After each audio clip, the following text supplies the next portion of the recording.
자, 반갑습니다. 돌집사 TV입니다. 자, 오늘은 굴삭기 용어 설명을 조금 해드릴 건데요. 일전에 있었던 설문조사에서 공부할 때 가장 어려웠던 점이 모르는 용어가 너무 많이 나온다 였던 것 같습니다. 그래서 오늘 준비를 하게 됐고요. 제가 드리는 용어 설명은 정확한 정의라기보다는 여러분들이 공부를 하시면서 이해를 하시고 어느 정도 이 정도만 알면 된다라는 기준으로 말씀을 드리는 것이기 때문에 조금은 다를 수도 있습니다. 하지만 여러분들의 이해를 돕기 위해 제가 한 해석이라는 점 유의하시고 이 정도로 공부를 하셔도 충분히 공부하시는데 무리가 없기 때문에 영상을 좀 집중해서 보시는 게 중요할 것 같습니다. 이 용어 설명을 듣고 공부하시는 것과 안 듣고 공부하시는 게 큰 차이가 있으니 꼭 집중해서 한 번쯤은 봐주셨으면 좋겠습니다. 자, 그리고 추가로 제가 굴삭기 용어 설명을 드리는데 지게차 용어 설명 영상도 제가 올렸습니다. 그래서 이 영상이 조금 부족하다, 좀 더 많은 용어를 알고 싶다 하시는 분들은 지게차 용어 설명 영상도 한번 보시는 걸 추천드리겠습니다. 자, 그러면 1과목부터 5과목까지 용어 설명 한번 드려보도록 하겠습니다. 자, 첫 번째 1과목입니다. 자, 세탄가란 단어가 자주 나와요. 자, 세탄가는 쉽게 이해를 하면은 디젤의 착화성을 이야기하는 건데, 자, 세탄가가 높으면은 착화성이 좋다라고 이해를 하시면 됩니다. 그래서 세탄가가 높은 게 좋다라고 할 수 있고요. 자, 그럼 이 착화성은 뭐냐? 불이 붙는 성질이에요. 그냥 불이 붙는 성질, 불이 잘 붙냐, 안 붙냐, 이 얘기를 하는 거고요. 이 착화 시간, 불이 빨리 붙는지, 아니면 오래 걸리는지, 를 보는 거죠. 이 착화 시간이 짧으면 성능이 좋다라고 얘기를 하니 이 정도로 이해를 해주시면 좋을 것 같고요. 자, 그리고 카본이라는 단어가 나오는데 이 카본은 우리가 아는 뭐 재질 뭐 그런 것들을 얘기하는 게 아니고요.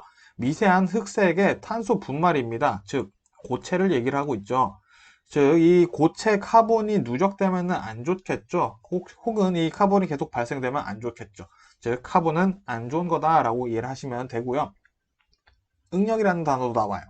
물체를 내가 압축하려고 할 때 물체가 저항하는 힘입니다. 자, 어떤 물체, 우리가 종이를 쉽게 뭐 압축을 해보거나 어떤 비닐봉지를 꾸깃꾸깃 하면서 압축을 해보려고 할 때도 나중되면 힘이 들잖아요. 이제 그 힘을 우리가 응력이라고 얘기를 합니다. 그리고 간극이란 단어도 자주 나오는데 이거는 이제 물체 사이의 틈, 깨짐의 틈, 갈라진 사이의 틈, 즉 간극은 그냥 틈이다 라고 이해를 하시면 좋을 것 같고요. 자, 내피로성이라는 단어가 또 자주 나옵니다. 자, 요 내피로성 경화나 균열, 변형 이런 것들이 있죠. 이거에 잘 견디는지 못 견디는지 그거에 대해서 얘기를 하고 있는 거고요. 내피로성이 좋은 게 아무래도 좋은 거겠죠. 자, 그리고 펜벨트라는 게 나옵니다. 자, 요거는 쉽게 이해하시면 돼요. 펜벨트는 그냥 벨트인데 펜으로 동력을 전달하는 벨트예요. 그래서 크게 의미 두실 필요는 없지만 이 정도구나 라고 이해하시면 좋고요. 자, 오일 디퍼라는 단어가 한 번씩 나와요. 이건 쉽게 이해하시면 오일을 퍼내는 버킷, 바구니인데 이제 국자 형태로 이렇게 오일을 이렇게 퍼내는 것들이 이렇게 쭉쭉쭉 달려 있어요. 자, 그러면 이게 이제 돌아가면서 이쪽으로 회전을 하면서 오일을 퍼서 나르는 거죠. 이렇게 주르르 흘러내리게. 그래서 요 역할을 해주는 게 이제 오일 디퍼다 라고 이해를 하시면 됩니다. 그리고 이상연소란 단어가 가끔 나와요. 자, 뭔가 일단은 이상하죠. 이상한 연소예요. 그래서 가솔린 기관에서 너무 빨리 연소가 되거나 빨리 타버리거나 먼저 빨리 타서 사라지는 거죠. 노킹이 발생하는 것은 이상한 연소다 해서 이상연소라고 얘기를 하는 거고요. 노킹은 내연기관 실린더, 내연기관 어렵죠. 그냥 실린더에서 두들기는 막 망치로 퉁퉁퉁퉁퉁퉁 때리는 소음이 나요. 이거를 이제 노킹이라고 얘기를 합니다. 즉 노킹이 발생했다는 거는 이상연소다 라고 보실 수도 있겠죠. 흡기 효율 막 이런 단어들 나오는데 크게 어려워하실 필요는 없어요. 일단 흡기 효율은 기체를 빨아들이는 게 흡기죠. 그 흡기, 기체를 잘 빨아들이는지 못 빨아들이는지 보겠다. 그 정도를 확인하겠다라는 게 이제 흡기 효율이 좋냐 안 좋냐 이렇게 판단을 하는 겁니다. 즉 뒤에 뭐 효율이 이런 단어들이 붙어 있다 그러면은 보통은 효율이 좋은 게 좋은 거다 라고 이해를 하시면 될 것 같아요. 자, 그리고 이 과목 마찬가지 지게차와 동일하게 전기에 대해서 얘기가 나오고 있습니다. 그래서 상당히 이해가 어렵죠. 자, 그래서 자주 나오는 단어만 조금 말씀드려 볼게요. 먼저 극판이라고 나오는데 이거는 전극이 되는 도체판이라고 되어 있습니다. 쉽게 얘기해서 그냥 극판은 전류가 흐르게 하는 판때기인데요. 판때기. 자, 전극이 뭔지 좀 알아야겠죠. 전극은 전류, 전기가 흘러나오도록 하는 단자입니다. 자, 단자라고 하면 우리가 그냥 쉽게 이해하는 단자, 뭐 소켓 이런 정도로 이해를 하시면 돼요. 즉 극판이라는 거는 전류가 흘러나오려고 하게 되는 단자가 있는 판때기인 거예요. 그냥 판때기다. 전극은 그냥 단자구나. 이 정도로 이해하시면 되고요. 셀 커버 뭐 이런 거 나오는데, 자, 셀을 그냥 감싸고 있는 커버 케이스일 뿐입니다. 자, 그럼 셀이 어떻게 구성되어 있냐? 자, 셀은 양극판과 음극판, 그리고 경리판, 전해핵, 그리고 셀 커버, 셀 케이스 이렇게 구성이 되어 있는데, 양극판이 뭔지 봐야겠죠. 양극판을 사전적으로 보면은 진공관에서 사용되는 금속판입니다. 즉, 다 지우고 그냥 금속판인데 어떤 기능을 가지고 있는지가 더 중요하겠죠.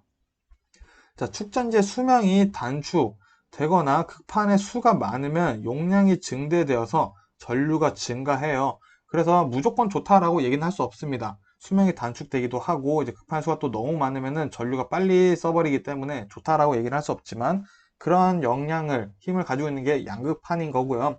음극판은 쉽게 얘기해서 양극판의 반대라고 이해를 하시기보다는 음극판에서 크게 중요한 역할은 안 해요. 축전지의 마이너스 극판이다. 우리 건전지 보면 마이너스 플러스 있죠? 그 중에 음극판은 그냥 축전지의 마이너스 극판이다. 라고 보시면 돼요. 자, 그러면 이 축전지가 뭐냐? 결국에는 배터리인 거죠. 자, 이렇게 우리가 배터리가 있으면은 여기에 뭐 플러스 단자가 있고 마이너스 단자에서 이게 선을 꼽잖아요. 자동차는 오토바이에 들어있는 그 사각형 정육면체 혹은 직육면체의 박스죠. 이제 그걸 우린 축전지라고 얘기를 하는 거고요. 조금 더 어렵게 말씀드려보자면 전기 에너지를 화학 에너지로 바꿔주는 역할을 하고 있습니다.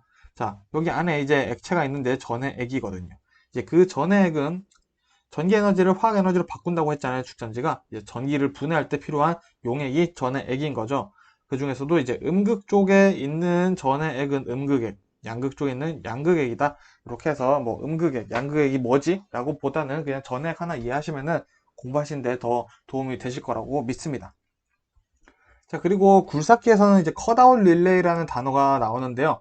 이거는 계전기를 얘기를 합니다. 쉽게 이해를 해서.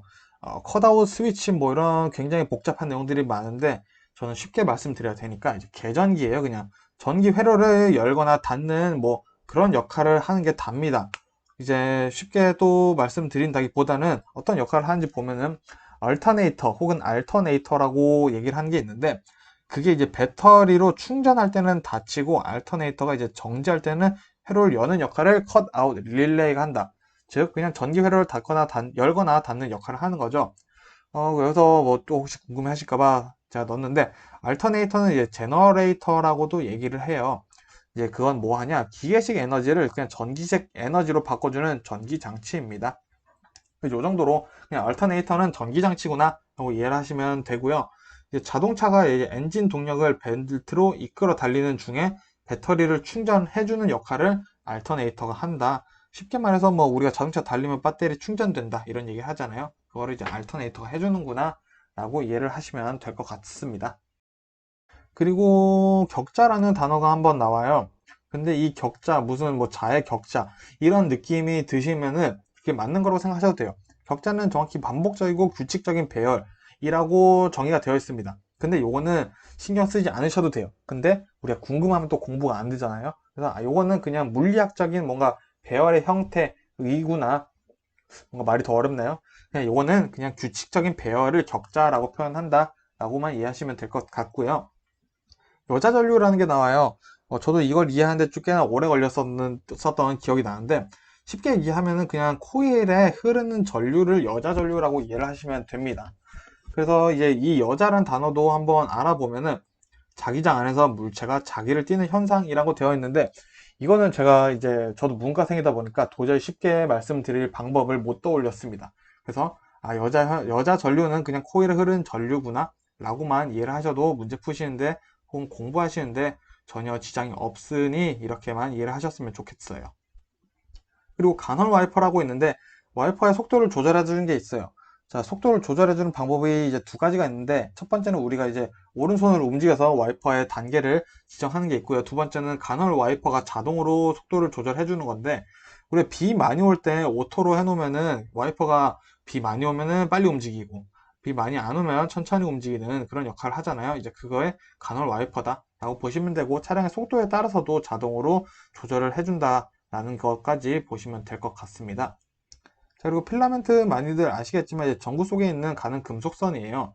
이렇게 전구가 이렇게 있으면은 이렇게 바가 있고 여기에 금속선이 이렇게 찡글찡글하게 돼 있죠. 자, 요게 필라멘트고요. 요게 끊어지면 전구불이 안 들어오죠.